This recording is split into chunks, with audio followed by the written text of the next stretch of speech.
Hello dear friends, good evening to all of you. Be ready for the class with a new session on a new topic. As I have promised earlier. जैसा पहले कहा गया था कि romantic as के बारे में discussion हुआ था, क्योंकि क्लास में जो चल रहा है वो रोमांटिक पीरियड है। तो कुछ बच्चों ने डिमांड किया था कि chief characteristics of romantic poetry. तो इसके पहले एक वीडियो गया होगा आपके पास, अगर आप देखेंगे हमारे चैनल में जा करके, तो वहाँ पे रोमांटिक एज को समझाया गया कि why this age is regarded the romantic age, what is the true meaning of the word romantic. इस रोमांटिक शब्द से अभिप्राय क्या है, इस रोमांटिक शब्द से अभिप्राय क्या है। अब romantic from where we trace we regard the beginning of the romantic era, कहाँ से रोमांटिक एरा की बिगिनिंग होती है। अब उसके बाद मैंने कहा था कि chief characteristics of the romantic as, तो यहाँ पे 25 या 27 कैरेक्टरिस्टिक्स यहाँ लिखी गई है, एक साथ लिखी गई, इसलिए 25 27 मैंने कहा। देखने में आपको डिजिट काउंट करेंगे तो 22, लेकिन ये 27 है, आगे बताया जाएगा। परीक्षा में या इंटरव्यू में पूछा जाता है कि व्हाट या which is regarded the most prominent quality of the romantic poetry. Romantic युग की सबसे बड़ी विशिष्टता क्या थी। तो ढेर सारी विशिष्टताएं हैं। अब ढेर सारी तो हमको टिक लगाना नहीं है, only one among them the options which are given in the paper. Paper में जो ऑप्शन रहेगा उनमें से एक को ही तो हमको टिक लगाना है, हमको आल तो लगाना नहीं है। तो हम एक एक को देखते हैं। तो जो नंबर है यहाँ हेडिंग क्या है, chief characteristics of romantic poetry are as follows होगा। ध्यान रखिएगा, यहाँ एज लिख दिया है महोदय ने, ये टाइपिंग मिस्टेक है। यहाँ पे क्या होगा, एज फॉलोज हो जाए, माने निम्नवत है। तो ग्रेटेस्ट जो कैरेक्टरिस्टिक है वह क्या है, subjectivity. Romantic poetry was denounced by the critics for its subjective nature, यह too much personal by nature. Romantic poetry भले ही ऑब्जेक्टिविटी से शुरू हो, लेकिन एट लास्ट ये सब्जेक्टिव हो जाती है। इसका आपके पास एग्जाम्पल भी है, आपने शैली का पढ़ा होगा। अगर O to the West Wind, तो O to the West Wind की शुरुआत जो होती है वह क्या होती है, ऑब्जेक्टिविटी से होती है, ओ वाइल्ड वेस्ट विंड से होती है। लेकिन देखें तो लास्ट में कभी क्या कहता है कि oh lift me as a wave leaf a cloud I fall upon the thorns of life I bleed. तो ले दे करके, अगर इसके सिवा आपने ढेर सारी रोमांटिक पोएम्स हैं, किसी को भी पढ़ा हो या शायद ग्रेजुएशन में चलती है शैली का, stanza date and dejection near Naples, कभी कहता है last I have nor hope nor health nor peace nor calm around, कहता that content surpassing wealth to lie down like a tired child and weep with the life of care. तो कुल मिलाकर के इतना जाने कि जो ग्रेटेस्ट कैरेक्टरिस्टिक है वह क्या है, subjectivity, personal nature of romantic poetry for which the romantic poetry was denounced by the critics, जिसके लिए इनकी निंदा की जाती है। रोमांटिक पोएट का जो लाइकनेस डिसलाइकनेस कंडीशंस ऑफ लाइफ है उसको इन्होंने अपनी पोएट्री के माध्यम से कन्वे किया। जो दूसरी कैरेक्टरिस्टिक है वह क्या है, इंडिविजुअलिटी। रोमांटिक पोएट्री की जो दूसरी कैरेक्टरिस्टिक है वह क्या है, इंडिविजुअलिटी है। इसकी जितनी पिकुलियर थिंग्स हैं उनमें यह भी काउंट की जाती है। तो individuality is the next remarkable characteristic of romantic poetry. Individuality means personally related to an individual. ये ज़्यादातर इनका ओरिएंटेशन जो होता है वह सेल्फ होता है, ज़्यादातर जो ओरिएंटेशन होता है वह सेल्फ होता है। नेक्स्ट क्या है, लव ऑफ नेचर। यहाँ ध्यान रखिएगा, यही नेचर जब पोप महोदय यूज करते हैं तो वहाँ उसका मतलब क्या होता है, ह्यूमन नेचर होता है। वहाँ उसका मतलब क्या होता है, ह्यूमन नेचर होता है। यहाँ जब रोमांटिक पोएट्स यूज करते हैं तो इसका मतलब क्या होता है, यूनिवर्सल नेचर होता है, माने प्रकृति जगत होता है, प्रकृति जगत होता है। इसके बारे में डिस्कशन हो चुका है। Fascination of the past and supernatural events. Romantic poets mostly देखें पास्ट को बहुत तवज्जो देते थे। पास्ट माने childhood age, youth age which are passing rapidly from our life, तो इनको बहुत तवज्जो देते थे। तो फैसिनेशन ऑफ द पास्ट एक मेरिट नहीं बल्कि मेरे हिसाब से एक डिमेरिट होता है कि try to ignore the realities या मिसफॉर्चून्स या the unlucky things of the past, या जो भी problematic things of the past हैं। रोमांटिक पोएट्स को पास्ट बराबर चाइल्डहुड की लाइफ बड़ी अच्छी लगते थे। ऐसा क्यों होता है कि when we are unable to face the harsh reality of the present, जब वर्तमान हमारे लिए कष्टकर लगता है तो हम पास्ट में जाने का प्रयास करते हैं। आप स्टूडेंट लाइफ से एक एग्जांपल देख लें। जब हम विद्यार्थी जीवन में होते हैं तो हमको लगता है कि student life is perhaps the most difficult life in the life of man, एक व्यक्ति के जीवन में, विद्यार्थी जीवन बड़ा कष्टकर होता है, बड़ा कठिन होता है, बड़ा कष्टकर या बड़ा कठिन होता है। जब हम नौकरी पा जाते हैं तो हमको लगता है कि स्टूडेंट लाइफ कितना अच्छा था। Begin to glorify the student life. दुनिया भर की प्रशंसाएं स्टूडेंट लाइफ की क्या है, दुनिया भर के ग्लोरिफिकेशन स्टूडेंट लाइफ के किए जाते हैं। तो फैसिनेशन ऑफ द पास्ट कब होता है, जब प्रेजेंट माने वर्तमान हमारे लिए बड़ा टेडियस लगता है। Super natural elements, equality, freedom, fraternity, independency of the super natural elements, romantic poets को अच्छा लगता है। मेडिवल फेयरी वर्ल्ड अच्छा लगता है, वह चीजें which can generate the sensation and romance in the mind of man. अब जो कहीं ना कहीं से मेंटल ग्रेटिफिकेशन को जनरेट करती हैं, उन्हीं में supernatural elements, equality, freedom, fraternity and civil liberty. Romantic poetry, romantic poetry अपने इक्वलिटी, फ्रीडम माने डेमोक्रेटिक एलिमेंट्स के लिए पॉपुलर है। Equality, freedom, fraternity, civil liberty, अब इनको सब यह तवज्जो किसने दिया, विलियम वर्ड्सवर्थ महोदय ने। जो रोमांटिक पोएट्स हैं, they are divided into two category, the poets of the elder group, the poets of the younger group. Elder group में Robert Southey, William Wordsworth, S T. Coleridge, younger group में Shelley, Keats और Byron. तो जो Elder group के poets हैं, they were much influence from the French Revolution. Elder group के poets, specially Wordsworth को लगता था कि कहीं न कहीं the French Revolution will open a new dawn in the history of humanity, एक मानवता के लिए नए युग का सूत्रपात होगा। तभी तो इन्होंने, अगर आपने देखा फ्रेंच रिवॉल्यूशन, इनकी कविता पढ़ा होगा तो लिखा है, France standing on the top of nature seeming born again, bliss was it in that dawn to be alive but to be young was very heaven. तो ले दे करके यह इनका मोटो था, equality, freedom, fraternity, civil liberty. Escapism को हिंदी में क्या कहते हैं, पलायनवादिता। तो जब वर्तमान लाइफ हमको कठिन लगता है तो हम फेरी land, super natural elements, past life की तरफ डाइवर्ट होते हैं। कहीं ना कहीं एक इमेजिनरी वर्ल्ड को क्रिएट करते हैं which gives pleasures to us. तो ये क्या थे, स्केपिस्ट बाय नेचर थे, स्केपिस्ट बाय नेचर थे। Next, fancy and imagination. Romantic poets को देखें तो कहीं ना कहीं they have decorated their poetry with the beautificatory items. इनकी कविताओं में चाहे अलंकार देख लें, चाहे रिदम देख लें, म्यूजिक एंड मेलोडी देख लें, पिक्टोरियल क्वालिटी देख लें, all these things are combined. Their poetry is famous for their highly imaginative spontaneity and tranquillity. Wordsworth महोदय को आपने पढ़ा है, वर्ड्सवर्थ जी ने लिखा है कि poetry the spontaneous overflow of powerful feelings. ध्यान रखिएगा, जब यह परिभाषा वर्ड्सवर्थ जी की परीक्षा में पूछी जाती है तो वहाँ पे लास्ट का जो शब्द है उसको छोड़ दिया जाता है। परीक्षा में आता है कि poetry is the spontaneous overflow of powerful, अब डॉट डॉट, फीलिंग की जगह इमोशंस दे दिए, इमेजिनेशंस दे दिया, थॉट्स दे दिए, लास्ट में फीलिंग दे दिया। तो जब कोई चीज़ पढ़ा करे तो एग्जैक्ट पढ़ा करे। तो स्पॉन्टेनिटी, स्पॉन्टेनिटी बराबर क्या होता है, माने फुल, रैम्ड, माने कोई चीज़ जब फुल है, अपने आप में भरी है। जैसे मैंने एक यहाँ पे प्याला बना दिया, अब कोई कंटेंट इसमें यहाँ तक भरा हुआ है तो जरा सा जर्किंग होगी तो यह क्या हो जाएगा, ओवरफ्लो हो जाएगा। तो romantic poetry is famous, romantic poets were famous for there spontaneity, इसके लिए फेमस हैं। और tranquillity, romantic poets always love the tranquil, the peaceful, alone atmosphere, यह हो गया। नेक्स्ट है इजी डिक्शन। आपने देखा ही है कि रोमांटिक पोएट्री किसके लिए फेमस है, वर्ड्सवर्थ महोदय की निंदा भी तो इसीलिए की गई है। और निंदा किसने किया है, कॉलेज महोदय ने किया है। कॉलेज महोदय की परिभाषा आपको याद होगा कि the best word in their best order is poetry and the best word in order is pros.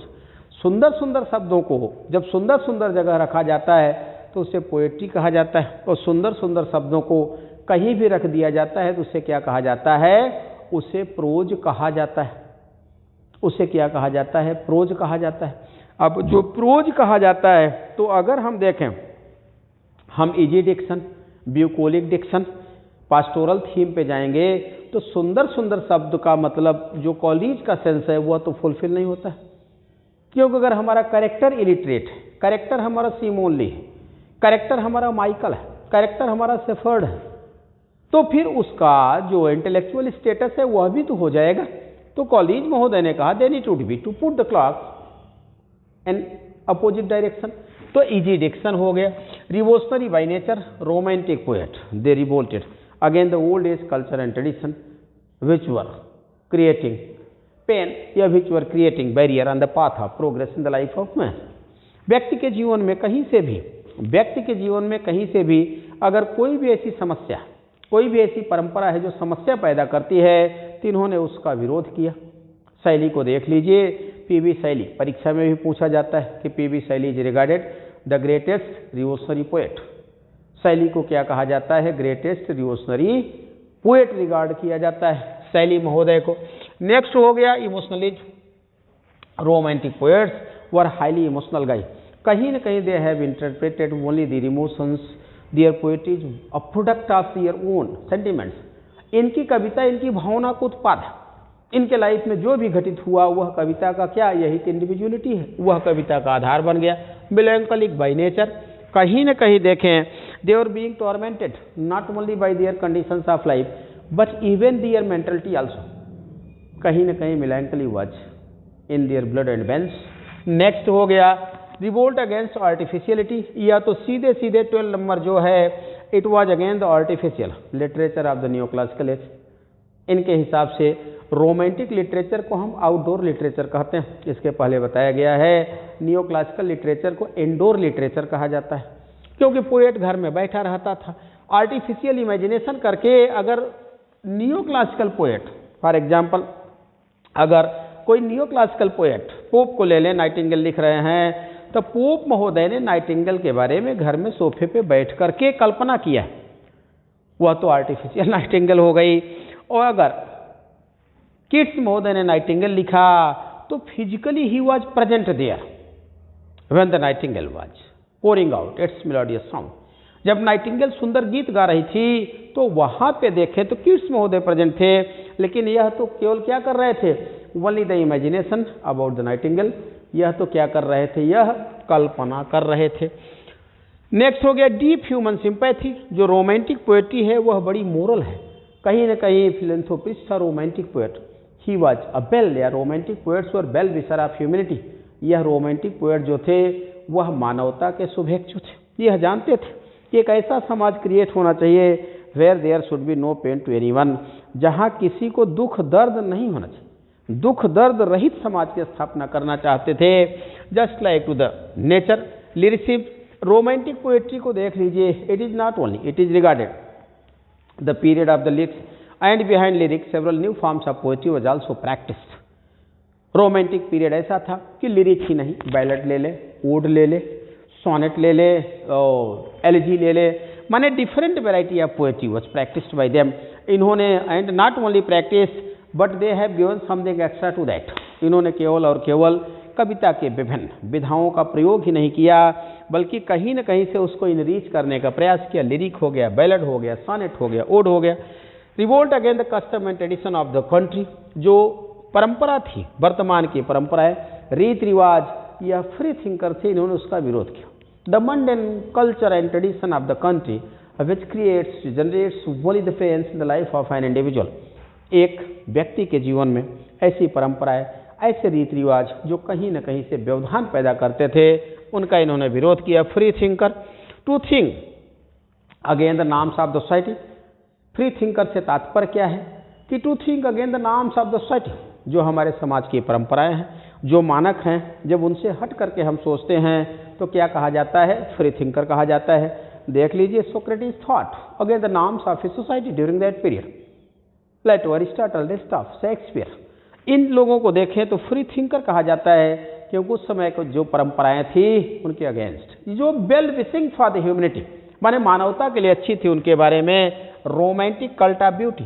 Romantic cult of beauty से मतलब क्या है? ए स्पिरिचुअल ब्यूटी हो गई, या इसे क्या कहा गया? इंटेलेक्चुअल ब्यूटी कहा गया। Next pantheism, oneness of God, nature versus God. Wordsworth महोदय का अगर आपने पढ़ा होगा टिंटन एब्बी, तो टिंटन एब्बी को देखें तो a record of Wordsworth spiritual development और द लव ऑफ नेचर। चाहे आप उसको लव ऑफ नेचर कहें, चाहे स्पिरिचुअल डेवलपमेंट कहें, टिंटन एब्बी क्या है? उसका एक लिविंग डॉक्यूमेंट है। तो वर्ड्सवर्थ ने लिखा है the same soul pervades in every object of nature. एक ही आत्मा है जो कण कण में समाहित है। Every object of this earth is illuminated only with the beauty of God. With the soul of God, तो उसे क्या कहा गया? पैंथिज्म कहा गया। Spot time theory, spot time theory India में अपने अगर देख तो खास करके यूपी की अगर बात करें प्रयागराज से इलाहाबाद की, तो यहाँ तो सबसे सुंदर स्पॉट टाइम थियरी का एग्जाम्पल। वैसे तो स्पॉट टाइम थियरी माने जिस स्पॉट पे घटना घटी, जिस स्पॉट में इन्होंने उसको देखा, विजुलाइज किया, वहीं से पोइटिक कंपोजिशन या पोइटिक मेडिटेशन, दो में एक होना चाहिए। निराला जी को कहा जाता है, निराला जी को कहा जाता है कि स्पॉट टाइम पोएट, इनकी तो बड़ी फेमस है, आप लोगों ने भी पढ़ा होगा कि वह तोड़ती पत्थर देखा हमने इलाहाबाद के पथ पर, शायद ऐसे ही है, मुझे पूरा याद नहीं है। या सुमित्रानंदन पंत जी को कहा जाता है। तो जिस स्पॉट पे इंसिडेंट्स को हम देखते हैं, या तो वहीं से मेडिटेशन शुरू कर देते हैं। वर्ड्सवर्थ महोदय ने परहैप्स 4 ईयर्स दिया है, कॉलेज महोदय ने 10 ईयर्स। उसके बीच अगर हम कंपोज करते हैं तो स्पॉट टाइम पोएट्री कही जाती है। और ज़्यादातर रोमांटिक पोएट्स की यह क्वालिटी थी। कीट्स को देख लीजिए, the Pioneer of this field, the Pioneer of spot time poetry. Nightingale का गीत सुना, कंपोज कर दिया। शैली को देख लीजिए, स्काइलार का गीत सुना, कंपोज कर दिया। नेक्स्ट है myth making poetry. Myth making poetry, तो मिथ कितने प्रकार का होता है? 5 प्रकार का होता है। इसके पहले भी आपको बताया गया है। यह जो मिथ होता है ये 5 प्रकार का। एक क्या होता है? गॉड्स मिथ होता है। दूसरा मैंस मिथ होता है। तीसरा नेचर्स मिथ होता है। चौथा सुपरनेचुरल एलिमेंट मिथ्स होता है। और 5वां क्या होता है? एनिमल्स मिथ होता है। मिथ बराबर certain imaginary moral stories which are created to give some practical moral lesson, but they have no definite time, place और कैरेक्टर। यही लीजेंड में अंतर है।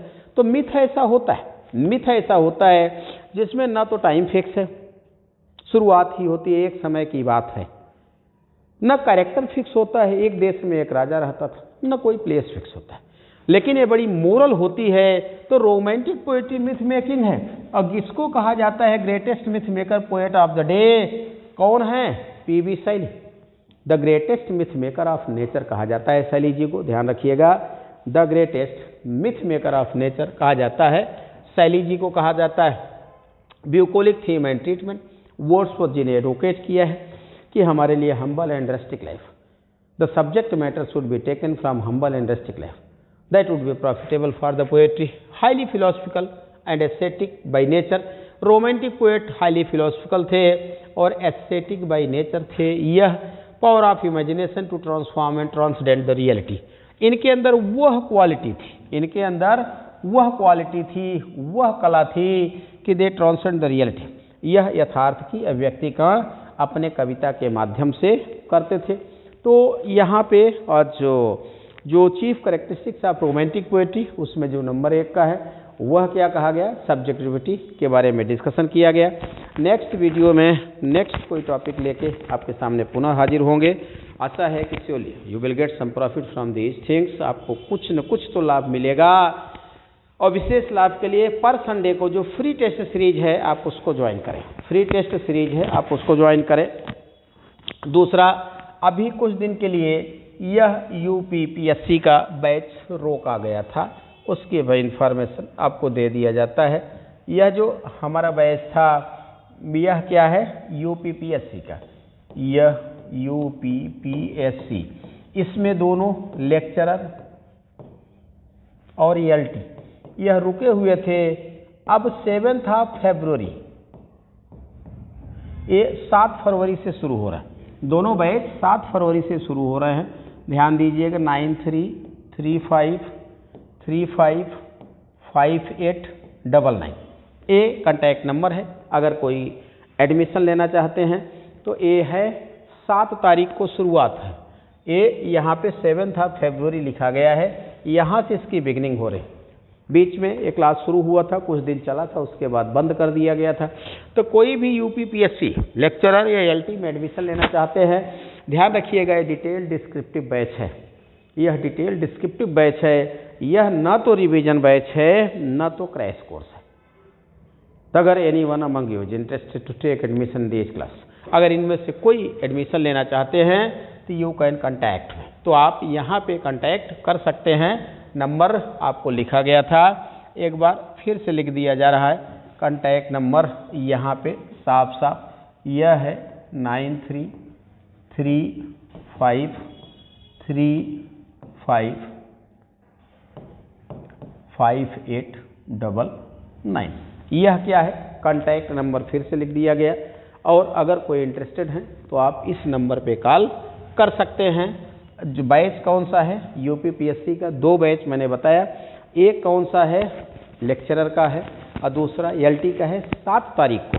इनका टाइमिंग क्या है, ऑनलाइन ऑफलाइन। ऑनलाइन तो लाइव क्लास होगा 3:30 to 5, 3:30 से 5 बजे इनका टाइम रखा गया है। तो इन्हीं के साथ best of luck, good night to all of you, bye.